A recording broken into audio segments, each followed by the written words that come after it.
So time now for one more quick diversion. It's for the fan question segment. So this first one is from @ZK. We talked about this a little bit, but what kind of stipulations did you have to abide by while under secrecy as the Stig? Well, I think that was it, really. The main stipulation was to keep my mouth shut and not tell anybody. It's like one stipulation about being a secret racing driver. Keep it secret. Keep it secret. That's the big thing. I mean, it was quite funny is that they said to me at the beginning, you can't tell anybody. And I said, yeah, okay, fine. I said, I'm going to have to tell the wife. And they said, no, you can't tell the wife. I said, shut up. I said, I'm going to have to tell the wife. So they said, no. I said, yeah.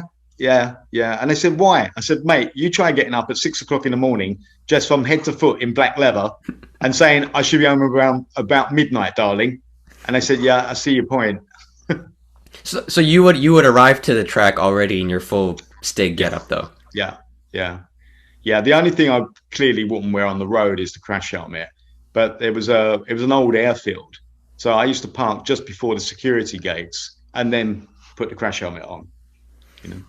So, but I mean, Andy Willman and Clarkson were really the only members of the crew who knew that it was you, though, right? Other than that, you still had to keep secrecy from other crew members. Yeah, I mean, Jeremy knew, obviously, so did Andy, but so did James, and so did Richard. But clearly we just to make it work, you play it as if you don't know who it is. Yeah. But there were actually very few people inside the production unit who knew who it was. In fact, somebody in there, I think they got fired. And then they went to the newspapers after the first series, and they probably earned some money from telling the paper that it was definitely me. And the papers were all over it, and we tried to play it down, but they knew it was me. So, but we played it down and just carried on going for the next season anyway. The second question is from @Shytown Exotics. Did you have any say in coming up with the plot that killed off your character? No, I didn't. No, it was. But I thought they did a great job on it. They went to extreme lengths on that, didn't they? That was. I'm quite proud of the way I was actually killed.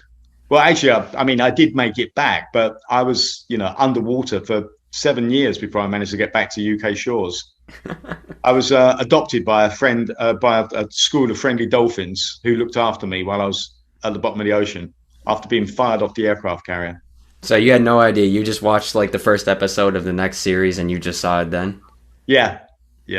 I knew it was going to be good because Andy told me, he said that he didn't want to spoil the surprise. And I went, okay, I'm not going to ask anymore. I'm looking forward to it, Okay, so it wasn't like acrimonious at all, though. They wanted to do something kind of fun to kind of send you off.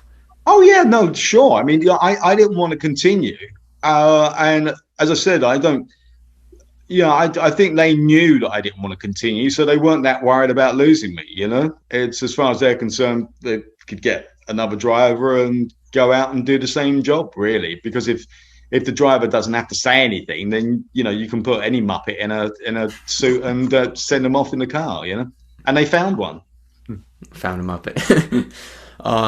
Well, actually, I shouldn't say. I'm going to call it the second Stig, not the Muppet, because one day I think I would like to have the second Stig on my show as well.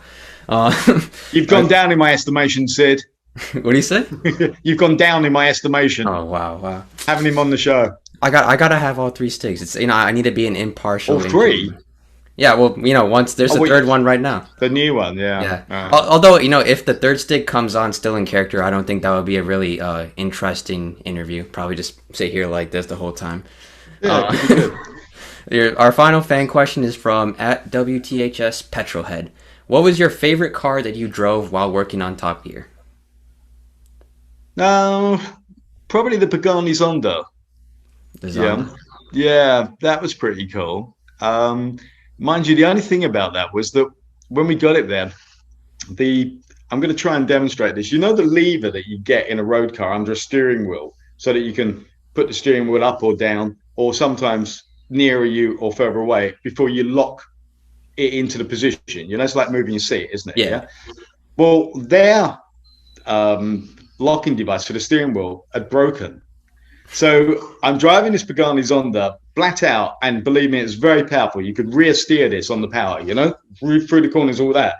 But while I'm doing all this, I'm also going like that with the steering wheel because it wouldn't stay still. And you're thinking, oh, this is going to smash. I'm not going to keep being able to hold this like that.